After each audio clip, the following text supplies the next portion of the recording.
Hello students.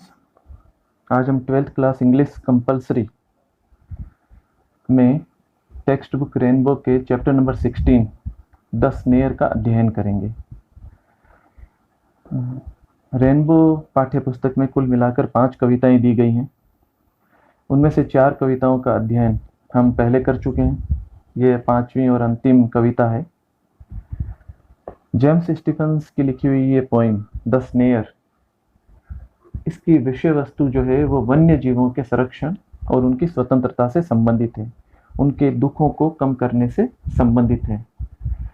कैसे इसमें जाल में फंसे हुए खरगोश की दर्द भरी चिल्लाहट को सुनकर कवि बेचैन हो जाता है और किस प्रकार वो उसे जगह जगह ढूंढता है, तलाशता है, किंतु वो उसे तलाश नहीं कर पाता है। और कैसे उस जीव की स्वतंत्रता कम कर दी गई है, कवि उसे पुनः स्वतंत्र करना चाहता है।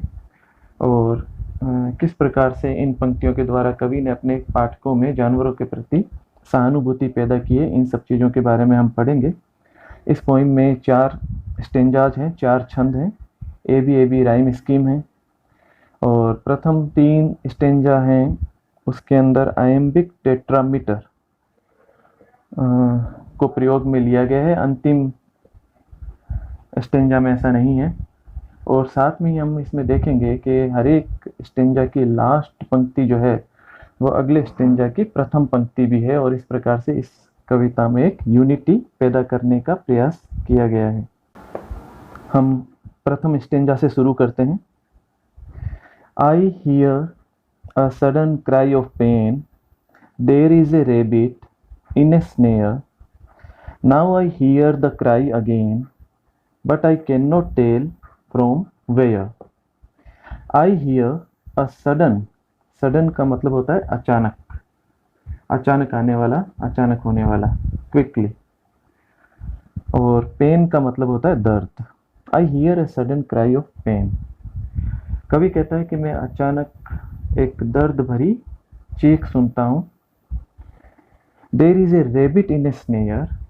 और ऐसा लगता है कि पास में किसी स्नेयर में, स्नेयर का मतलब होता है फंदा या जाल, किसी पास में किसी फंदे में कोई रेबिट, कोई खरगोश फंसा हुआ है, ऐसा लगता है।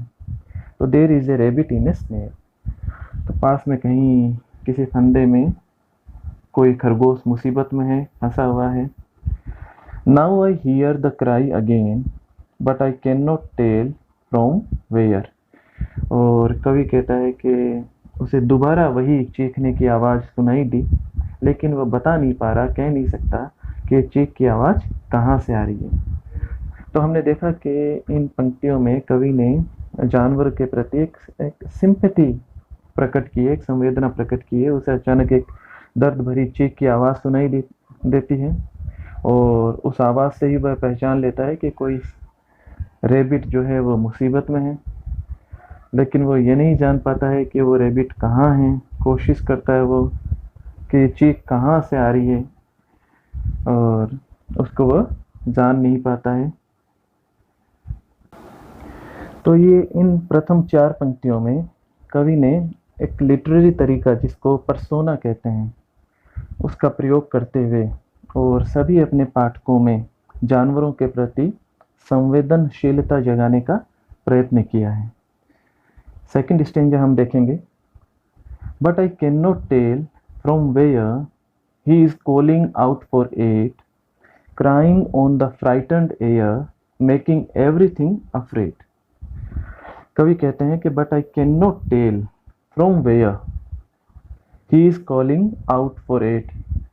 कवि कहता है कि मैं बता नहीं सकता कि वह खरगोश कहाँ से सहायता के लिए पुकार रहा है, कौन से स्थान से सहायता के लिए बुला रहे हैं। एड का मतलब होता है सहायता। Crying on the frightened air, making everything afraid. और ये जो चीखें हैं ये पूरे वातावरण को भयभीत कर रही है। फ्राइटेंड एयर, फ्राइटेंड का मतलब भयभीत। यहाँ पे पूरे वातावरण को, पूरे हवा को भयभीत करने से तात्पर्य ये है कि जो जो जानवर इस रैबिट की चीख को सुन रहे हैं वो सभी भयभीत हैं। तो आसपास में एक भय का वातावरण व्याप्त हो गया है। Crying on the frightened air, making everything afraid. तो हर एक व्यक्ति जो है वहाँ पे, हर एक जो जानवर है वो इन चीखों से भयभीत हो गया है। तो यहाँ पे जंगली जानवरों के प्रति कवि अति संवेदनशील है और खरगोश की इन चीखों से वो इतना परेशान है कि फंसे हुए खरगोश को ढूंढने के लिए, उसे बचाने के लिए वो इधर उधर भटक रहा है, कोशिश कर रहा है पता लगाने की। तीसरे स्टेंजा में हम देखते हैं, making everything afraid, wrinkling up his little face, and he cries again for it, and I cannot find the place. Making everything afraid. तो खरगोश की चीख से वहाँ पे हर एक चीज़ जो है, हर एक पशु जो है वो भयभीत हो गया है। और wrinkling up his little face, wrinkling का मतलब होता है यहाँ पे कि उस दर्द के कारण उसका पैर जो है उस स्नेयर में, उस जाल में, फंदे में फंसा हुआ है, तो दर्द से उसका चेहरा जो है वो सिकुड़ गया है, रिंकलिंग अप हो गया है, उसका छोटा सा लिटिल फेस, छोटा सा चेहरा।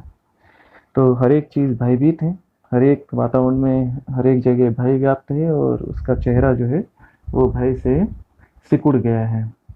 As he cries again for aid and I cannot find the place, और कवि को पुनः उसके चीखने की आवाज़ सुनाई देती है, लेकिन कवि की वही व्यथा, हेल्पलेसनेस यहाँ प्रकट होती है कि वह आवाज़ किस दिशा से आ रही है, कहाँ से आ रही है, उसका वह पता नहीं लगा पा रहा है। तो इन 4 पंक्तियों में हमने देखा कि कवि जो है उन दर्द भरी चीखों के प्रति संवेदनशील है। वो कल्पना कर रहा है कि उस खरगोश का चेहरा जो है भय से सिकुड़ गया होगा, और ये जो जानवरों की क्रूरता को इस तरह से इन्होंने प्रकट किया है। खरगोश जो है दोबारा तिबारा वापस सहायता के लिए पुकारता है और उसकी दर्द भरी चीखें जो हैं उससे आसपास की का पूरा वातावरण भी भयग्रस्त हो गया है, और लेकिन कभी उसको ढूंढ नहीं पा रहा है, असहाय सा प्रतीत होता है। अब हम अंतिम स्टेंजा में देखते हैं, and I can not find the place where his bow is in the snare, little one oh little one I am searching everywhere. यहाँ देखिए, I can not find the place, लेखक जो है पुनः अपनी हेल्पलेसनेस को यहाँ पे दिखाता हुआ कहता है कि मैं उस स्थान को नहीं ढूंढ पा रहा हूँ।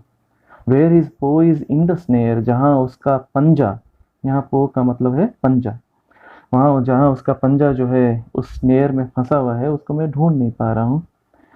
Little one oh little one, और उस खरगोश को यहाँ पे संबोधित करते हुए पुकारता हुआ कवि कहता है कि ओ छोटे खरगोश, ओ छोटे से, आई एम सर्चिंग एवरीवेयर, मैं जो है हर एक स्थान पर सर्च कर रहा हूँ, सर्चिंग एवरीवेयर, प्रत्येक स्थान पर उसको मैं ढूंढ रहा हूँ।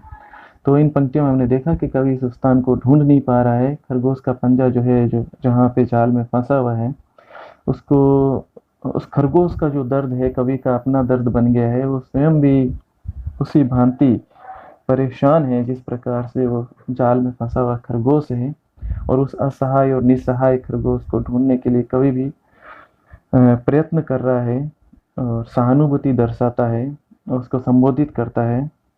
और इस प्रकार से कवि जो है यहाँ पे इसको एक यूनिवर्सल इसके अपील करते हुए लोगों को, वन्य जीवों को सुरक्षित रखने की प्रेरणा देने का एक श्रेष्ठ उदाहरण क्रिएट करता है। यहाँ पे हमने देखा कि खरगोश के प्रति कवि का ये जो दृष्टिकोण है, एटीट्यूड है, ये पूरी कविता में हमें नजर आता है। और जब अचानक दर्द भरी चिल्लाहट सुनता है तो वो मान लेता है कि एक खरगोश जो है वो जाल में फंसा हुआ है। उसको सब जगह वो ढूंढता है, लेकिन उसको ढूंढ पाने में असमर्थ रहता है, और उसको लिटिल वन कहकर और उसके प्रति अपना प्रेम और सहानुभूति दर्शाता है। वो उस खरगोश को स्वतंत्र करना चाहता है। तो इस पोइम के अंदर एक यूनिवर्सल अपील है, the poem has universal appeal. और पोइट जो है वो एक एनिमल लवर है, and he wants to make all the readers sympathize with the wild animals and all the other animals, and the poem raises the issue of the plight of animals। और इस प्रकार से हमने देखा कि कविता में जानवरों के प्रति निर्दयता की ओर संकेत है और हमें पाठकों को यह संदेश देता है कवि कि वन्य जीवों की रक्षा और स्वतंत्रता कितनी आवश्यक है। आपका बहुत बहुत धन्यवाद। अगर आपको यह कविता का की एक्सप्लेनेशन पसंद आई, इसका ट्रांसलेशन पसंद आया, तो आप इस चैनल को ज़रूर सब्सक्राइब करें, लाइक करें। बहुत बहुत धन्यवाद, आभार।